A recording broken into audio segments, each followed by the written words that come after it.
Do both of these things we've been talking about today, music on the one hand and some commitment to make a better world, do they feed each other? If music played a role for me, it's probably as a kid, Cedarwood Road, looking out my box room window and listening to music, having, you know, Bob Dylan or John Lennon or you know, Bob Marley later, you know, whispering words of dissent and encouragement into my ear.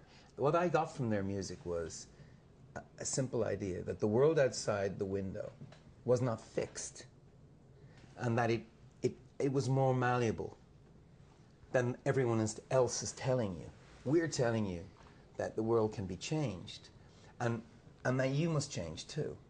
And I got this from these songs, and we've tried to demonstrate it as a band. Sometimes people say, oh, you know, they play Imagine. I don't play that song.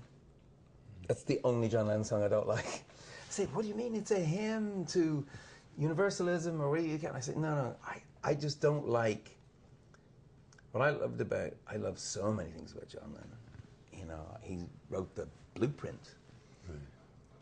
But imagining wasn't one of them. I'm more about doing, more about actions, more about building. And dreaming to me is a thing of the 60s. Doing is a thing that we have to be a part of now. And our manager, Paul McGuinness, whom I love and adore, used to say to me, look, just describing the problems is the duty of the artist. Don't feel you have to go and do something about them.